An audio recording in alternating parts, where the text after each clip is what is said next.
Hello, everyone. Welcome to this Kuvata webinar. There's been quite a few already, but I'll introduce first myself and then this webinar series and then our wonderful speakers for today. So my name is Sarri Vuorisalo-Tiitinen. I'm the Managing Director of Globe Art Point, and we represent the international and foreign-born artists in Finland, professional artists and cultural workers and cultural entrepreneurs. And this Kuvata webinar series was kicked off last fall, and we have covered different topics. It's a EU-funded project between three partners, the University of Lapland and the University of Applied Sciences of Tampere, and then Globe Art Point. And all different partners, we have been hosting different topics of webinars. And what is Kuvata itself?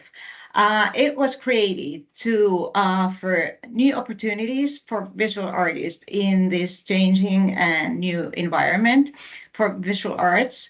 And the objective was to expand the different work fields, to introduce topics from entrepreneurship to social media, sustainability, and equality issues, among others.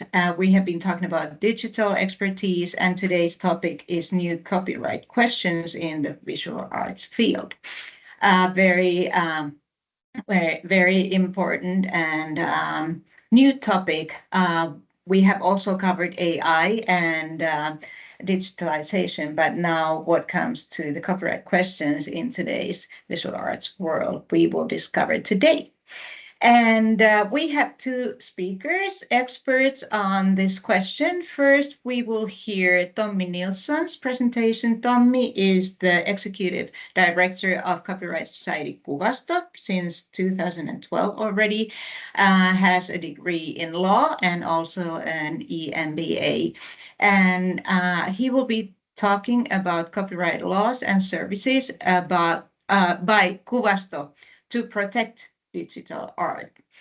And after Tommi, we have Ali Abaday, who is a journalist with the expertise on international politics, cryptocurrencies, and pop culture already almost during the last 2 decades. And he has also published 2 books on cryptocurrencies and blockchains.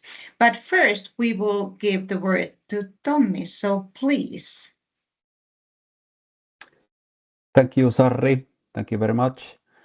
And could you, Alex, put the slides on, please?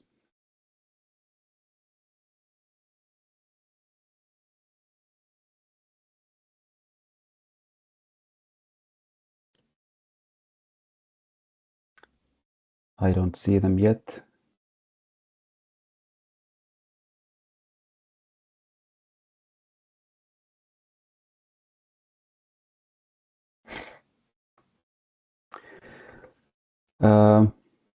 While you are setting the slides there, okay, thank you. Thank you. Thank you for inviting me to this very important and weight-carrying occasion that you have put up. I'm gonna tell you a little bit about the connecting points of copyright and artificial intelligence. I'm not a technical expert at all relating to artificial intelligence, but my aim is to look for the connecting points and raise the questions that I think are relevant and noteworthy while we are in our respective professions, while we are looking ahead and aiming to position ourselves in the midst of development and taking the, so to say, full advantage of the development in our creative work that we do. If you can put the first slide on. I'm not going to tell you a lot about Kuvasto itself, just a few introductory remarks. Kuvasto is a Okay, you don't see the presentation. Did I get it right? Okay, you don't see it. That's a pity. Is everybody out of the? Nobody sees it now, or just me? Just this one person. I can see it. I'm the moderator. I can see it, and there's Okay. other people in the chat commenting also that they can see it. Okay, So great. it must be somewhere else the trouble. Okay, great. Yes. So Kuvasto is a copyright site for visual artists, and we represent currently over 3,500 domestic visual artists and roughly 100,000 foreign artists on the basis of reciprocal agreements that we have made with other societies around the world. But if we look at the usage of art in Finland, the vast majority of this usage takes place regarding the arts of domestic artists. So there's kind of a discrepancy there because we represent a whole lot of foreign artists, but the actual uses in Finland, which is kind of intuitively also understandable, takes place regarding domestic art. This is just a notion of the quantities of the usage. And we of course aim to search for those licensing services that we can be of help to the market, to the help of the artist, and help to the users of art, so that copyright actually can be realized in this field. As I said, I'm looking for connecting points and raising questions. It's very nice that in the heading of this seminar we have the word questions, because I do have them. I have very few answers, but I have more questions, and that's very suitable for me. If you look at the importance of copyright as a whole, let's try to look at the big economic picture. We can see that there's a pretty recent study done by well-resourced entities in Europe, and that says that employment in copyright-intensive industries in the EU is 6.2% of total employment and 6.9% of the EU's GDP. So we have a pretty remarkable industry, so to say, if we look at it from the helicopter perspective in this way. And as a result, it's very important to look at the trends that might affect on this field, and therefore AI is obviously a very usual suspect to look at the trend wise the landscape that we're in. Can we have it next slide, please? If we look at the basic concepts in copyright, and especially the economic side of it, we have 5 relevant concepts that are tied with the income of the artist. We have reproduction, which means that we make copies of an artwork in some form. Then we have a basic concept of making available of works. And the next 4 concepts are under this concept of making available. We have public exhibiting, which is art exhibitions. Typically, we have distribution, which is making available of the copies of the work, the artist resale right, and the compensation from that goes back to distribution right. So we have copies of artwork that are in market, and artist gets revenues from there. We have public performance, which is primarily concerning audiovisual works. We have communication to the public, which is important. That's why it's in green. It's something that is done in a way that the starting point of the communication and then the audience, there is a distance between there. So it's a broadcast, it can be online environment, various types of situations where there's distance between the starting point of the communication and the audience. And those are the basic concepts, and we share these concepts within the EU and more or less worldwide. But especially in the EU, we have these concepts of copyright, which then again are aimed at giving mandate to right holder to say whether the words can be used, and on the other hand, the possibility to get income from copyright. Next slide, please. I have some introductory questions here regarding the very essence of copyright as a tool for protecting creativity. It has been the protecting of the form of expression.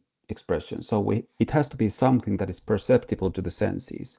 We have a work of art, we have a form, we perceive it, we all perceive it, and we all share the experience of sharing that perception. That is the essence of copyright protection, and it means, on the other hand, that ideas, logics, principles, and things that are not in a form of expression in a way that it be perceptible our senses in a similar way are not in the realm of copyright. So this is the very essence of what we're talking about when we're talking about the protection of copyright. We have to have originality, of course, independency, and it has to be attached to the evaluation of the form. And behind the form, we have the notion of subjective complex of thoughts. And this essentially includes choices that guarantee this idea and originality. So choice is a very relevant concept when we are looking at the history of copyright. There has to be a conscious choice, or at least semi-conscious choice behind the notion of copyright protection. And then we ask, do these AI tools threaten the artist's freedom of choice? This is something that I think is a relevant question to ask. And we have an assumption: human request, human input is always needed in what we call a factual analysis of human participation. I'm coming back to this later on when I'm telling something about the court case in Italy. What would I mean by that? And then we have, of course, questions and viewpoints regarding resource allocation of creative sector and, for instance, the tech companies and rights management issues. So what is the future of copyright societies that deal with the mass use of work, so to say? So representing a vast amount of authors and right holders in markets in selected areas. What is the future of that? And my point, and the creative sector's point quite broadly, is that there's a very significant role to play with copyright societies in the future, also regarding the AI solutions, AI licensing solutions. Can we have the next slide, please? On the other hand, it has been said that generative AI is a kind of black box. When we now refer this viewpoint to the things that I have just said about copyright protection, there has to be some kind of concept, there has to be a type of a usage of works we can connect it to, so that we can connect it to the copyright protection. Then we have generative AI, which has very little transparency around its input, functioning, and also outputs from the point of view of using the works. So it increases the complexity of this framing of question that we are dealing with right now. How does generative AI use copyright protected content? And on the other hand, what is the EU legal framework to such use? How can copyright holders reserve the rights and opt out content from generative AI training? And so forth. We need to be asking these questions. we need to be analyzing this relation in order to start building the solutions so that the authors are protected, the authors can maintain their creative work. Next slide, please. For visual arts, one might argue that the tension between artistic value and legal authorship is it's particularly pronounced.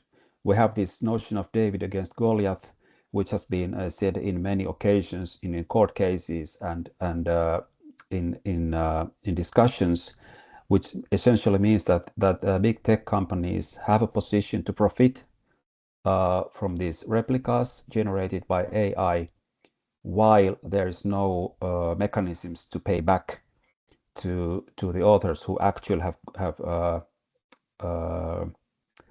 contributed to the end result and to the revenue that these companies are gaining.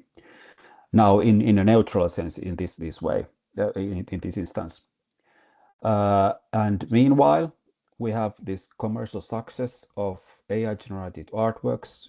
Just in March, I think, or was it in April, but very recently, we had this machine hallucinations artwork, which was sold at Christie's for a significant amount.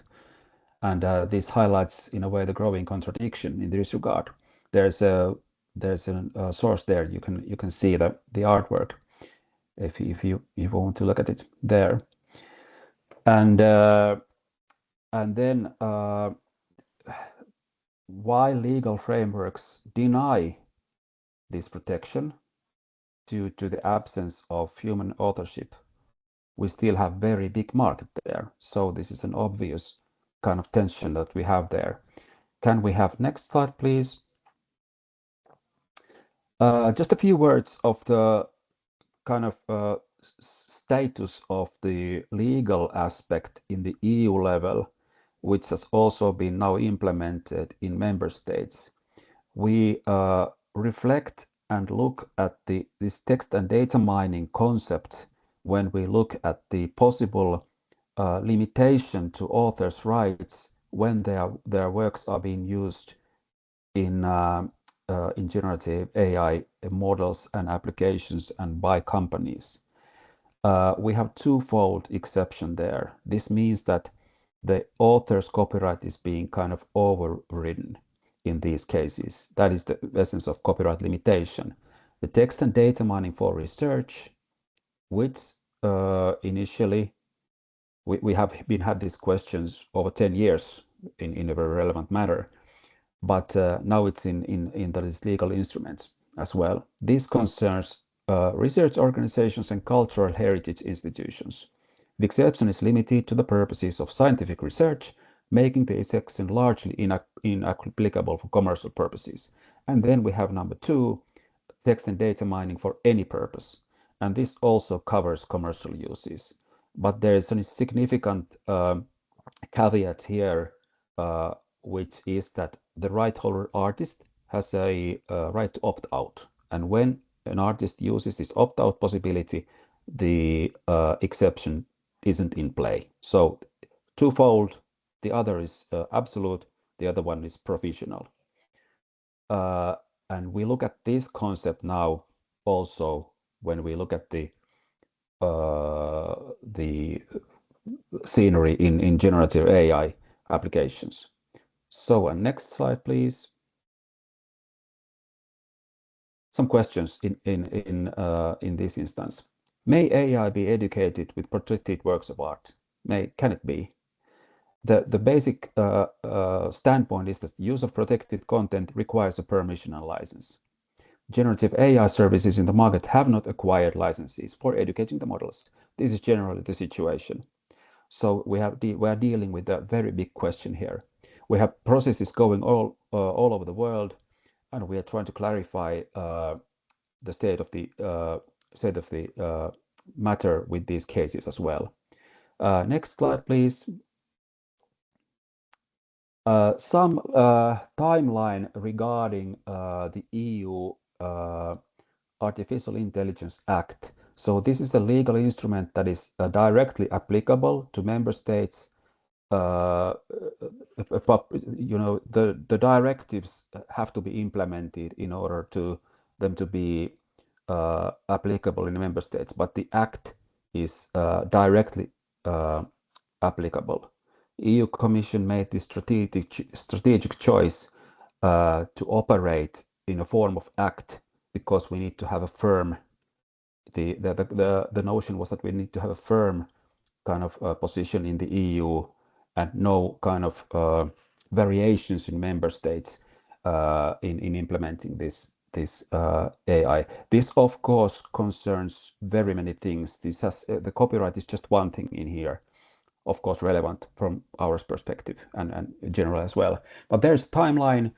It came into force last year, and now in August it will be in force regarding these generative models. And there's a very important practical process alongside with this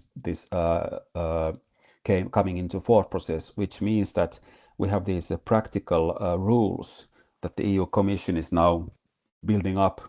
They are not binding, but they are kind of steering the markets, and they're trying to. The point is to help the shareholders to implement this EU Act properly. But this is basically the timeline. As you can see, it's quite long.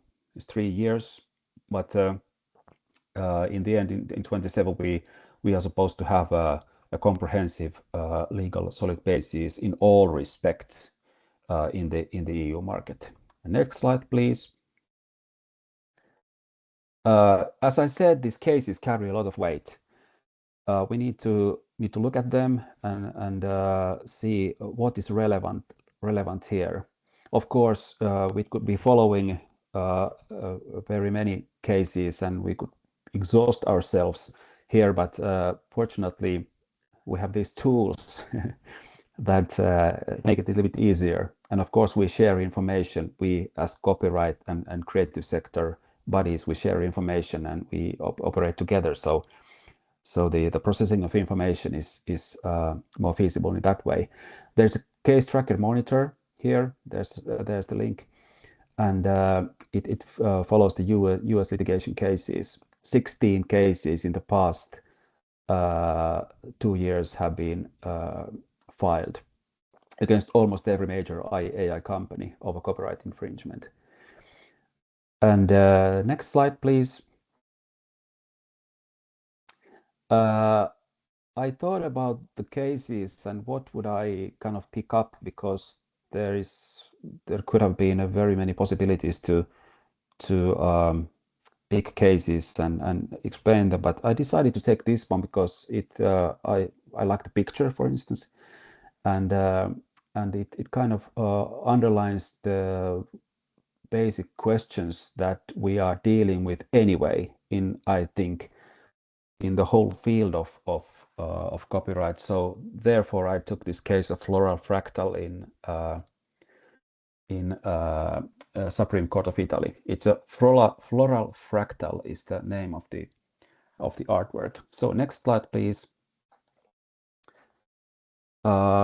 This case concerns the commercial exploitation of graphic work, which is depicting a floral composition that was used as a fixed background during a festival. The work in question is a floral fractal called Scent of the Night, and it was created using a specific software. The fractal is a figure characterized by self-similarity or the repetition of its shapes on different scales.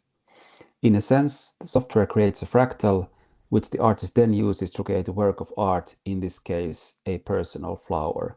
And now we go to the ruling. Next slide, please. This ruling is, I think, noteworthy because it deals with the concept of sufficient human intervention. And this is something that I think and I believe we are going to deal with in the in cases in general. And when we are thinking about the weight and role of the artist and the artist's input, because that is in the future, in my belief, also the question that we ask when we are looking at the copyright protection. What is the sufficient human intervention when using these tools? And then there's another practical concept, which is a factual analysis, which I mentioned before. It comes from this case. We need to have the court considered that we need to have a factual analysis in order to assess the human intervention in the creation of graphic works by AI in order to allow copyright protection for such works. Of course, this is a very heavy task, and it may well be that we need to look at this process of factual analysis from a flexible perspective, so to say. In my mind, a question of factual analysis requires a lot of resources, but I think it's a helpful concept in this regard, and I think this ruling is noteworthy therefore. And next slide, please. Finally, I would like to raise a question. This is really a question, and this is a concept that I would like to kind of reflect upon when we are looking at the role of AI and human creativity in general. I would like to put side by side the reductionism and artificial intelligence and the possible threat or possible implications of AI. Reductionism is a philosophical doctrine according to which a certain whole can be reduced to its parts. And if we look at the training of AI, if you look at the models and if you look at the kind of process that the works of art kind of come out of the pipeline, so to say, we can think that nothing very, very significant new can come out which isn't already in the input. So this is just a framing of question, because if you look at it from the point of view of reductionism, there are three reasons why this reductionism can be justifiably opposed. And I referred to the professor Ilkka Niiniluoto, who has written the book, The Philosophy of Good Life, in 2015. Those obstacles to reduction, according to him, are conceptuality. So the task of epistemology is to define the concept of knowledge. And this cannot be derived from nature, but we must decide for ourselves what we want to call knowledge and what belief. Number two, value-based. Our certain beliefs that meet the criteria of truth and goodness related to justification are included in the scope of knowledge. So there's truth and goodness there. Number three, norm-based nature of concept of knowledge. This is David Hume's guillotine. The gap between what is and what should be prevents the restoration of truly normative concepts to descriptive ones. What I'm trying to ask here is that if we are looking at the artificial intelligence as a real threat to creativity, are we actually thinking in terms of reductionism? Are we actually reducing some whole to its part from already existing elements? Or are we, as opposed to that, are we trusting the human creativity in order not to fear this development? Of course, this is a very big question, but this, in my mind, is relevant, and I would like to include this kind of approach when we are looking at the development of AI and creativity. I think I have used my time now, so thank you for this, and I'll be here also from now on. I think we have an hour left or something. Thank you. Thank you so much, Tommi. Yeah, we have been hearing these questions on AI and the copyrights during whole last fall, and then there are also artists who successfully use AI as a tool, but then there's also this question of how to say, enrich the AI from all possible sources, so to be equal with the outcome or the output, whatever you could get out of AI, without being submitted to just some geopolitical or geographical information, and how to, at the same time, maintain the copyrights and keep your own authenticity and everything. But now I would propose, we have 10 minutes for questions. So if anyone has a question, please raise your hand, and I will be moderating the order, and you may ask, or you can also submit your questions to the chat, and I will be reading out the questions from there. So anything, I mean, this is a huge question. So, and like you said, Tommi, can we provide answers or partial answers? Let's see, but anybody own experiences or questions to Tommi or perspectives, please, the field is yours.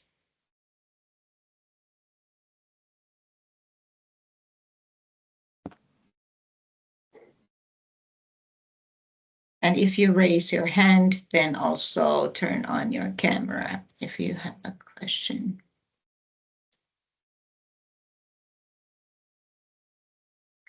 Nobody dares yet, but please use the chat. I would like to ask that how much do you have to deal with these questions regarding, because I mean, we obviously cannot talk about copyright questions today without AI. So how much do you deal with these questions in your day-to-day work these days in Kuvasto? That's a great question, because maybe a bit surprising is that we do not deal with these questions so much, at least yet, to some extent, but where this comes a reality for us is that, of course, we follow this legislation process, and since the legislation process is not yet in place, it places us to a certain place in the timeline. So we have this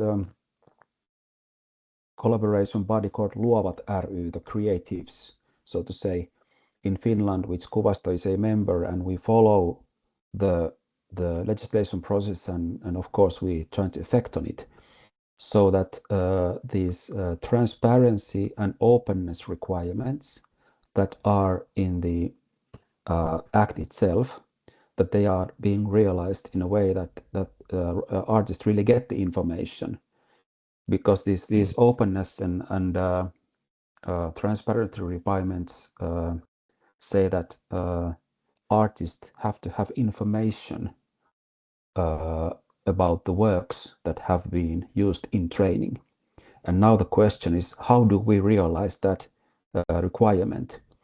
And as of now, things have not been going into very well direction in the EU processes. So we're trying to effect on it. That's part of our daily work, but it's not our kind of operative. We don't receive very many questions from users of art which obtain licenses from Kuvasto. Some questions, but not very much yet, at least. That was a good question. Thank you. Yeah, that was a clear separation of what you have on your table, but then what is like the operative work. So, but personally, I would be curious. Okay, here we have one question in the chat. Like I was just gonna ask an individual artist's point of view. How about, this is by Luisa Pereira. What about copyrights for photographs that are using AI to add new elements in the composition? That's precisely the framing of question that I tried somewhat deal with when we look at the sufficient human intervention. as of now, the legal status is that purely AI generated, that is without human intervention made work is not protected under copyright. That is the starting point. So in order for photograph to receive a protection, there has to be this human involvement in some way. And photographs, by the way, they enjoy a separate protection in the copyright law. So we have works of art, and then we have these neighboring or neighboring rights. And the right to photograph is among the neighboring rights, which means that, for instance, the term of copyright is shorter. It's 50 years from the year the photo was taken. But the same basic basic rules apply to photographs as well. There are nuances and differences, but not going there now. But you can use, of course, AI naturally. If you look at from the point of view of copyright legislation and the legal status. But I don't know if I answered to your question wholly, but if you are wondering how much you can use AI, that is a good question. If I now say something about that at this instance, I would say that you can, of course, use AI to a significant amount and still enjoy the protection as a photographer. Okay, yes, these open calls, of course, can set out their own rules and not accept AI. So this is we are now in a realm of agreeing, which is to be separated from the actual protection of copyright. If you agree on something, then you are bound by that agreement, and then the agreement is the kind of prevailing mechanism which sets the standard. But as a more general notion in that regard is that we have a lot of room for social contracting and human kind of intervention when we agree on things. So we don't have to follow all the time. Naturally, we don't have to follow all the time the guidelines that are set out in the paragraphs. So we can also agree on things. And your question deals with that. And I think it's a healthy way of looking at these calls that we set out some restrictions there, even though we do not have the whole backing of the copyright law yet, because we don't have the solutions yet regarding the relation in copyright and AI. Limits of using AI in photography. Yes. Okay. There is one question coming up, and then we move to the. Okay, so you're saying my questions were more directed in the limits of using AI in photography as software such as Adobe or adding AI as integrated part of the editing process. Yeah, we noticed that also, not just on the visual side, but there on the anywhere where you edit text or anything. Thank you for that reply. Now, if we have this last question here, and then we moved on to Ali, but this last one, it is important to know the difference between the concepts AI and generative AI, because Photoshop used it AI long time ago. Okay, this was a comment more than a question, but yeah, and this is right. Exactly what you were talking about, these different concepts and how we apply them. All right, but you stay here with us, right? Even if we move to Ali, because I think I have a feeling that we're going to have the presentations are going to intertwine and we're going to have a good conversation after the second presentation. So please, Ali, Abaday is a journalist and expert on also on the cryptocurrencies and blockchains. And let's hear how much we have AI employed in this. But please, Ali, it's your turn. Thank you. I want to share my screen, and also thank you for this opportunity, and also thanks for Tommy for informative presentation. I think it's very important subjects and questions. Now, some of you may be wondering why I will talk about NFTs and blockchains while everyone is currently talking about artificial intelligence. The truth is Web3, blockchain, cryptocurrencies, NFTs, and AI are all connected. They are just different parts of the same system. So it's likely NFTs will become popular again in the not too distant future. When I first heard about NFTs, I was one of the hosts of a tech show on YouTube. During the show, my program partners asked me if I had heard of NFTs. Then they told me we could sell a tweet, a love, or even the very show we were doing as an NFT. Some of that was true, and some of it was still technically not possible. What I later learned is this. If something I purchase in the digital realm is stored on a blockchain and is not a cryptocurrency, it is considered an NFT. It could be a picture, a music album, or a sculpture. But NFTs cannot be traded with each other like cryptocurrencies. However, they can be bought and sold using cryptocurrency. Of course, you can also transfer them without receiving anything in return. What you are seeing here is an NFT sculpture by Hertzwazan. Sculptures like these are stored on blockchains and sold to collectors. But what you are buying is not a real physical sculpture or painting. For now, you can only view it on a computer screen or through to VR sets. Okay, how is an NFT different from a digital file? Let's use a picture as an example. Copying a digital image is very easy, just like the photo of Hertzwazan's NFT sculpture we saw earlier. But an NFT is stored on a blockchain, meaning it comes with a certificate of ownership. Who owns it, when it was purchased, where from, and etc. If a single image has multiple NFTs, each one has a unique number.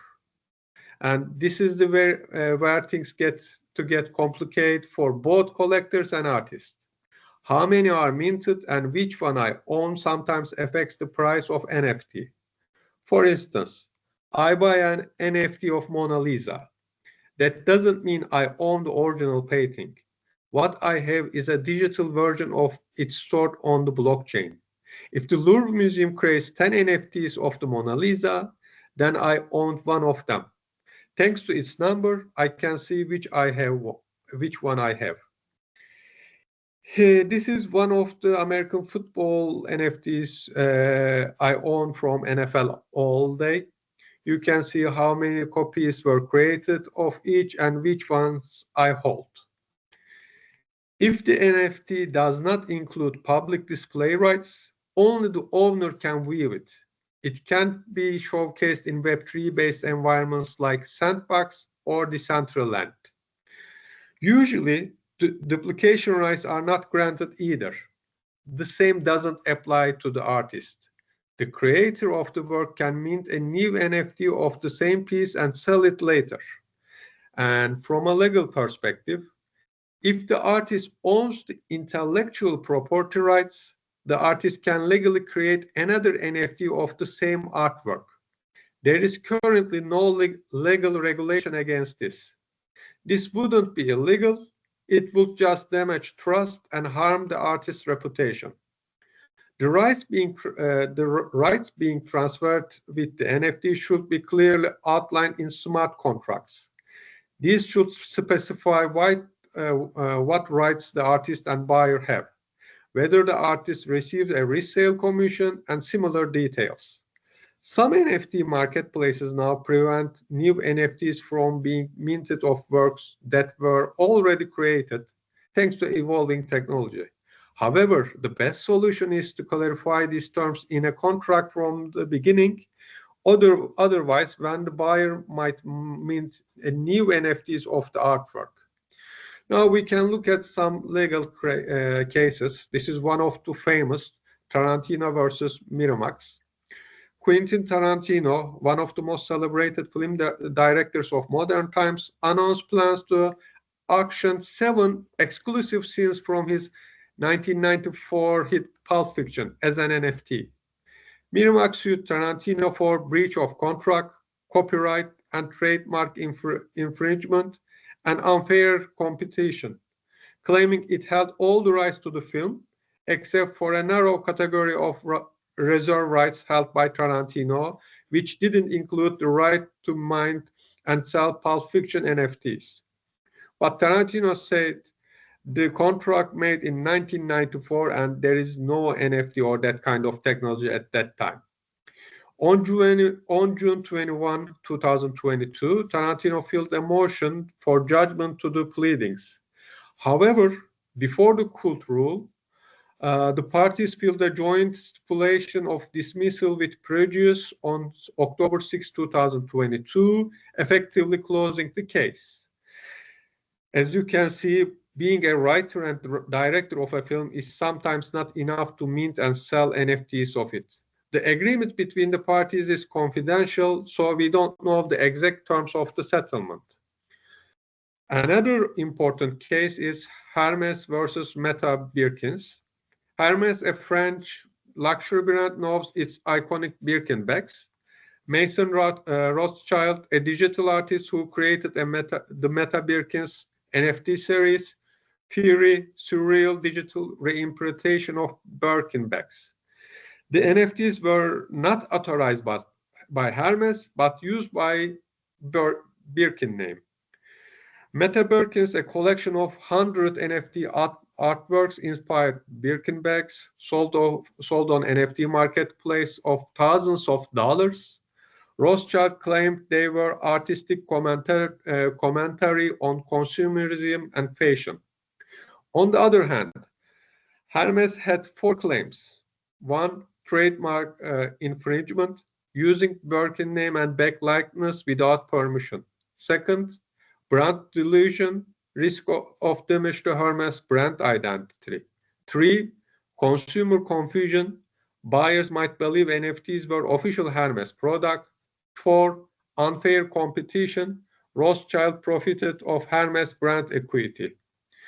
And Rothschild's defense lawyers had 3 points. 1, freedom of expression, claimed protection under the First Amendment like Andy Warhol's pop art. 2, asserted it was social commentary, not a commercial product. And 3, claimed reasonable consumers wouldn't think Meta Birkins were Hermes approved. However, court decision February 2023, jury ruled in favor of Hermes. Consumer confusion was proven. Trademark infringement occurred. NFTs were commercial products, not protected art. Rothschild was ordered to pay $133,000 in damages. Why this case matters? Set a legal precedent how trademark laws apply in the NFT world. NFTs are not automatically protected as art. Trademark holders can defend their brands in virtual spaces. Warned creators using real brand names, logos in NFTs can trigger lawsuits. Now, recent change NFT royalties. In recent times, royalties in NFT world have undergone major changes, impacting artists' revenues and marketplace policies. The original purpose of royalties, these NFT royalties were designed to allow artists and creators to earn a percentage, usually 5 to 10% of every resale of their work. This is typically automated via smart contracts, ensuring creators have ongoing income. However, for example, OpenSea is one of the biggest marketplaces, and OpenSea made royalties optional in 2023. Buyers can now choose whether or not to pay artist royalties.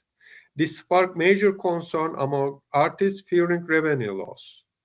On the other hand, platforms like Blur offer minimum royalty fees, but it's 0.5%, providing some income, but likely insufficient for sustainable artist support.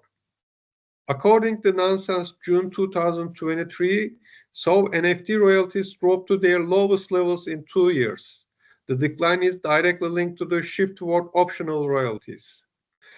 There are ongoing legal challenges around unauthorized NFT creations, especially when artists' works are minted as NFT without permission, and this raises complex intellectual property issues. But right now, standards like ARC721C on Ethereum blockchain aim to enforce mandatory royalties. Some marketplaces are developing tools and rules to support creator royalties, and creators are forming alliances to demand fair treatment and protect their royal income. The evolving NFT royalty system could lead to significant income loss for creators and artists. That's why it's crucial to monitor platform policies closely, understand your rights as a creator or buyer, advocate for transparent and fair royalty structure in the NFT ecosystem. Coming to AI part, royalty issues in AI-generated NFTs are complex and currently evolving. They touch on legal, technical, and ethical dimensions. Now, royalty issues AI-generated NFTs. Who owns the work?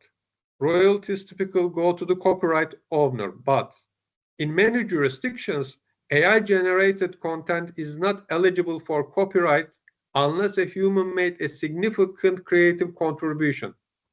If the content is purely AI-generated, for example, a user just types a prompt, it's unclear who should receive the royalties, if anyone. The issue here, if no human is legally recognized as the creator, who gets paid when the NFT is resold? 2. Smart contract limitation. NFT royalties are often managed by smart contracts on the blockchain. These contracts don't verify authorship or originality. They only send a percentage of resale value a wallet. With AI-generated art, this could lead to royalties going to someone who didn't create the content, disputes if multiple users generate similar images from the same model. Issue: blockchain doesn't verify ownership and AI tools don't assign it. 3. Use of copyrighted trained data. Many AI models are trained on copyrighted artworks without artist consent. If an AI-generated NFT closely resembles a copyrighted work and someone collects royalties from it, that raises legal and ethical red flags. In here, the original artist may not receive no royalties even if their style or work is mimicked. 4. Royalty enforcement trends. NFT platforms are increasingly making royalties optional, like OpenSea.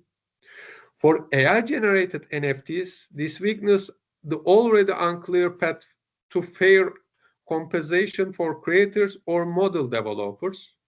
The issue here, even if rightful ownership is proven, creators may not receive royalties unless enforced by the marketplace. And finally, legal uncertainty.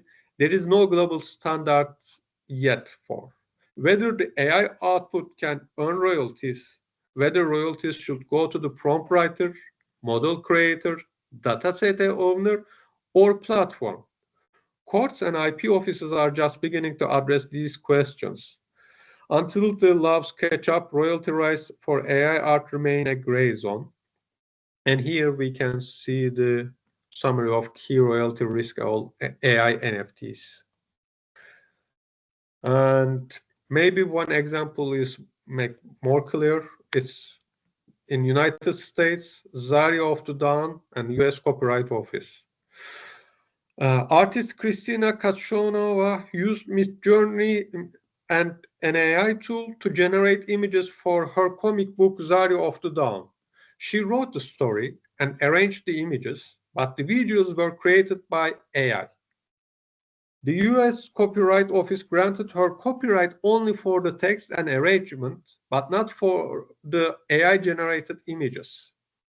Now, if she had minted the comic as an NFT and sold it, she could earn royalties for the layout and writing, but not the visuals. The question, should she earn full royalties for an NFT when part of the content isn't copyrightable? The US Copyright Office officially ruled Kaakkois-Suomen owns copyright for the text and the overall arrangement layout of the comic.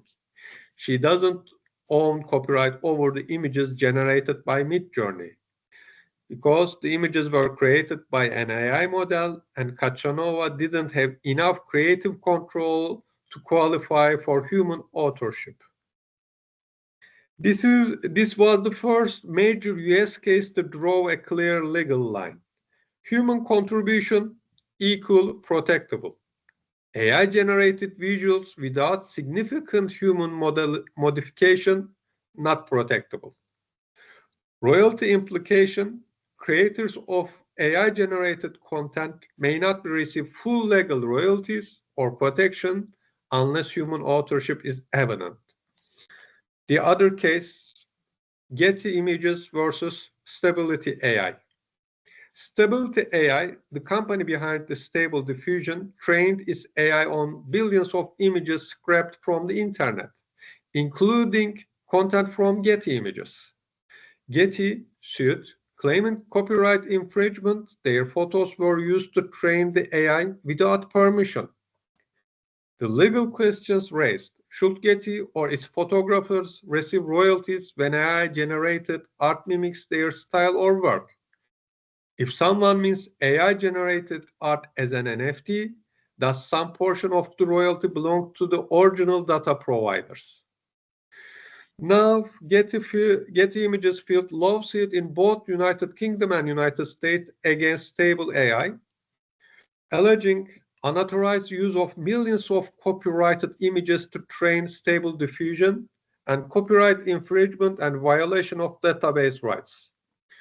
In early 2024, United Kingdom courts allowed Getty's case move forward, rejecting Stable AI's attempt to dismiss it. As of now, no final ruling has been made of whether AI model training with copyrighted images constitutes legal infringement. This is a very important case because could set a global precedent. If Getty wins, companies using copyrighted data to train AI could be required to pay royalties or licensing fees, could reshape how AI models are rebuilt and monetizing, including those used to create NFTs. If you modify an AI-generated images, who owns the copyright? Short answer, it depends on how much human creativity and originality you add. Let's break it down. If you simply generate an image using AI like Midjourney or DALL-E, no copyright protection in most countries because AI did the creative work, not human, and you may own the file or NFT if minted, but not copyright protection.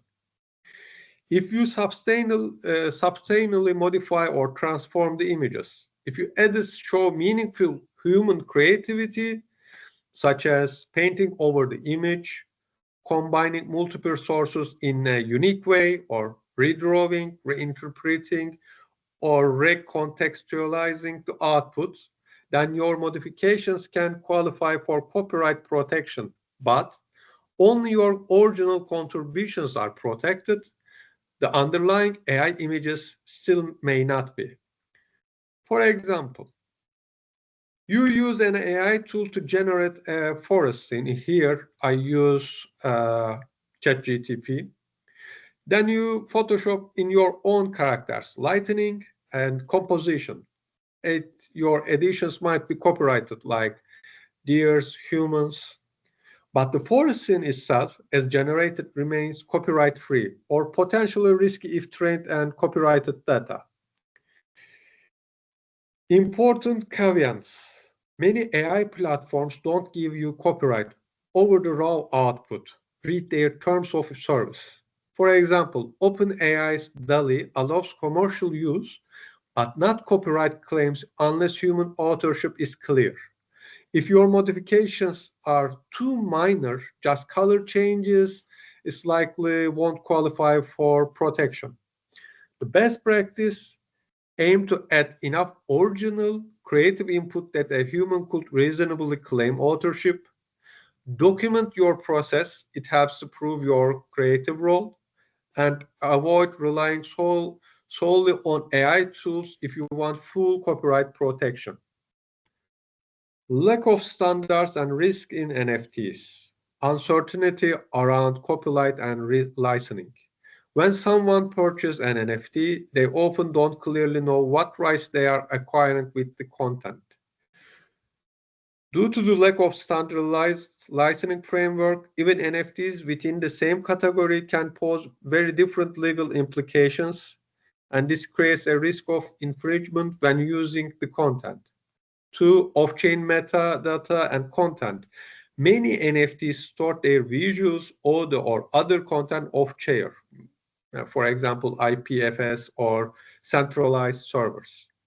Also, if those servers shut down or the data becomes corrupted, the NFT's content may become inaccessible or diminishing its values. Platform dependency. NFTs created and traded on specific platforms are often tied to those platforms. For example, if you mint one NFT in OpenSea, it's traded only on OpenSea. If the platform crashes or ceases operation, access or trading of the NFT may be lost. And additionally, platforms enforcing their own property standards can hinder probability and interoperability of NFTs across ecosystems. Fraud and counterfeiting risks. NFTs can be easily copied or use fake projects that deceive buyers. Without a standardized verification or identity check system, risks like identity theft, imitation collections, and pump and dump schemes are common. Issues with fungibility and fractionalization. Some NFTs are designed to be fractionalized, but there are still no clear legal or technical standards governing these structures. This leads to regulatory uncertainty, including whether such NFTs should be traded as financial instrument. And last, incompatible smart contracts. The smart contracts behind the NFTs are written differently from project to project. If the code contains flaws or malicious functions, the buyer may lose access to the NFT or the content might be altered. So the NFT ecosystem is still in its early stage, and the lack of the standard introduced significant risk. Investors, content creators, and marketplaces all need clear standards and transparency mechanisms to ensure a safer, more predictable environment. Now, the importance of open license in NFTs. Eliminates copyright uncertainties. When someone buys an NFT, they usually purchase only the token, not the copyright to the visual, music, or the other content. Open license clearly define how the content can be used, removing legal ambiguities. To clarify user rights. Thanks to open license, the buyer can get clear answers to questions like, can I use the NFT for commercial purpose? Can I use the visual in other projects? Am I allowed to modify it? For example, if some NFT collections, buyers are granted commercial usage rights, while others only permit personal use. Encourages community and innovation. License like Creative Commons, CC, allow content to be shared and remixed. This enables the community to creative works, develop fan projects, and increase the overall value of the NFT. Strengths marketing ecosystem reach. Open licensed NFTs help creators and brands reach broader audience. As users freely use the content of social media, games, or other digital platforms, brand visibility grows. Prevents legal disputes. If unlicensed NFTs, if a buyer uses the content somewhere, they could face copyright infringement lawsuits. Open license define and eliminate such risk in advance. For example, Bored Ape Yacht Club grants NFT owners the right to use their characters commercially. Nouns DAO publish its content under the CCO, public domain license, allowing anyone to use it freely. Now coming to the European Union side, implementation of MiCA regulation. MiCA markets in crypto assets, and the EU's MiCA regulation effective from January 2021 established a comprehensive framework for crypto assets, including NFTs. Key provisions include authorization requirements. Crypto asset service providers must obtain license to operate within EU. Consumer protection. MiCA mandates clear information disclosure and prohibits misleading marketing practice related to crypto assets. And operational standards. The regulation sets out governance and operational requirements for CAPs to ensure market integrity and financial stability. ESMA guidelines. The European Securities and Market Authority had issued guidelines to clarify the classification of crypto assets, including NFTs, and the conditions user which may be considered financial instruments. These guidelines aim to ensure consistent application of MiCA across the EU member states. And now, when are NFTs considered financial instruments? Investment-related rights. If the NFT provides the holder the financial return, such as dividends, interest, or profit sharing, or creates expansions of such returns. Tradability. If the NFT can be bought and sold on secondary markets, indicating it has liquidity. Fungibility. If the NFT is divisible or can be fragmented into parts that are interchangeable with each other. Collective investment structure. If the NFT is a part of a structure where capital from multiple investors is pooled and managed collectively. Derivative or optional features. If the NFT offers returns based on the future value of an asset or includes the right to buy or sell at a specific price on a specific date. Example scenarios. Art NFTs. NFTs that represent unique digital artworks and hold only aesthetics or collectible value are generally not considered financial instruments. Revenue sharing NFTs. That NFTs offered a share in royalties from a music piece, or for instance, can be classified in a financial instruments due to their investment nature. And fractionalized NFTs. If an NFT is divided and sold to multiple buyers and the resulting pieces are interchangeable, this may be considered fungible and fall under the classification of financial instruments. And points to consider here: technology neutrality. ESMA advises that evolution should focus on the rights and functionality provided by the assets rather than its technological setup. Case-by-case assessments. Since the NFTs have varying characteristics, each case should be evaluated individually. Regularity, compliance. NFT issuers and investors must pay attention to the rules and legal frameworks established by relevant regulatory bodies. And now, conclusion. Risk and opportunities NFTs. Legal uncertainty, both a risk and an opportunity. The legal status on NFTs remains unclear in many countries. This creates risk for investors and creators, as questions like what rights are actually acquired and which license apply are often left unanswered. Yet, this is also presents an opportunity, As regulations and standards evolve, early adopters can help shape the rules, becoming pioneers in the space. Transform of digital ownership. NFTs are redefining what ownership means in the digital world. Digital art, music, collectibles, and even virtual real assets can now be owned, bought, and sold. This transformation offers content creators new monetizing models and gives users a storage sense of ownership. Still, the boundaries of this new kind of ownership are yet to be fully defined. And last, the need of user awareness, the importance of informed participation. NFTs are not just technological innovations, they are also a cultural and economic experiment. That's why users need to be aware of technological foundations, content price, and fraud risk. When buying an NFT, it's important to look beyond the collectible or investment angle and ask, what rights am I actually getting? How dependent am I on the platform?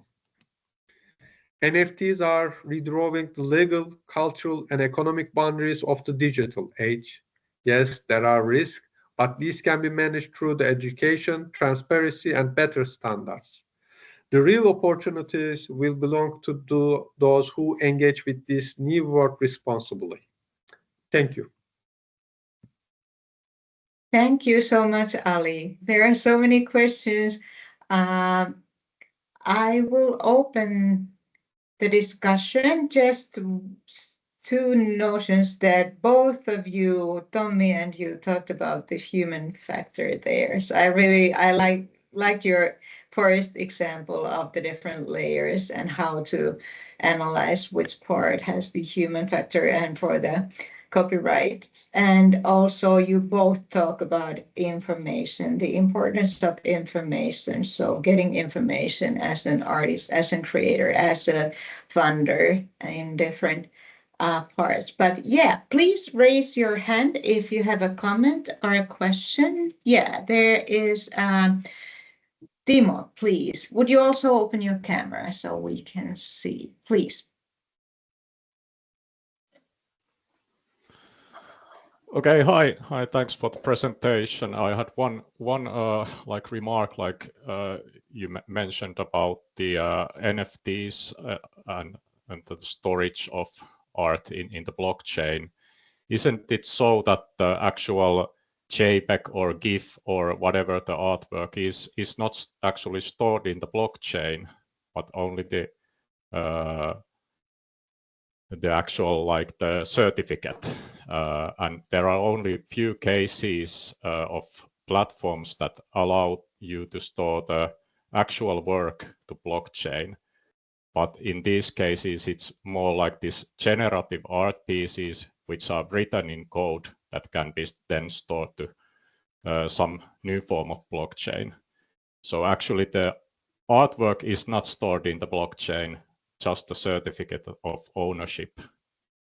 And another question, you mentioned that there's that these NFTs are platform dependent, but at least to my knowledge, there is one case when this generative art or gen.art platform was closed, and the NFTs were actually now available in OpenSea. So I thought that the main selling points of NFTs was that you could transfer the NFTs between platforms. You only need to be able to read the blockchain in the platform to be able to. Yes, that's correct. But sometimes some blockchain, some platforms does not allow you to send the other platforms or sell. And if it's collapse or close their operations, you cannot reach your NFTs. Yeah, yes. And it's different case, market by market. Yeah, sure. Because I lost some NFTs for that reason. Yeah, that is possible, yes. And you also mentioned, I have multiple questions. You also mentioned Creative Commons, and in relation to this, could you mention open maybe license, UK yes. Open license, yes. because I see it also almost kind of an opposing concept to kind of this crypto economic concept of licensing like things. So if you have any like cases which you could mention that have the somehow combined Creative Commons and NFTs, I'd be interested. Yeah, I know just some DAOs put their works on CCs, but right now I don't know, but I always believe if you put in this content that everybody knows the rights and you can use in many ways. But on the other hand, for example, if I made a picture and I created also NFTs and I want to sell this NFT, probably buyer also wants some rights to himself or herself. And also I want to collect, put some of my rights. It's there are two sides and everyone choose one of these, but I believe the arts can be reach everyone and use this kind of things, and sometimes you don't need to give all your rights, but maybe it's helped your brands knowing general people, or sometimes using in some ads help your next products already potential buyers. Yeah. Okay, thanks. Thank you. Okay, we're coming to the end, but if there is any question or some comment, there were a couple of comments saying thank you, very insightful, and also I want to thank you both because this has given us the information needed to clarify a little bit both fields, that how to relate to the copyright questions in the AI field, and then the NFTs that somehow like got a lot of visibility in the media when they like were created and came out, and now this was a good continuation to what is actually happening and what should be done to clarify. But any question still from the participants?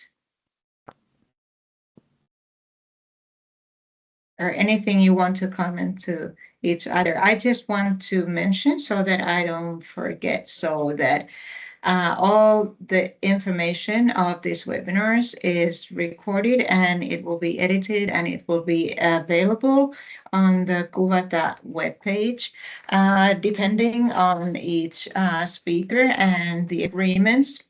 And the purpose is to provide educational material in the future 2 years, and that we also collect feedback. So the feedback link you can find in the chat. That it comes automatically. Oh, it comes automatically to you. Last time I've been moderating, it was published in the chat.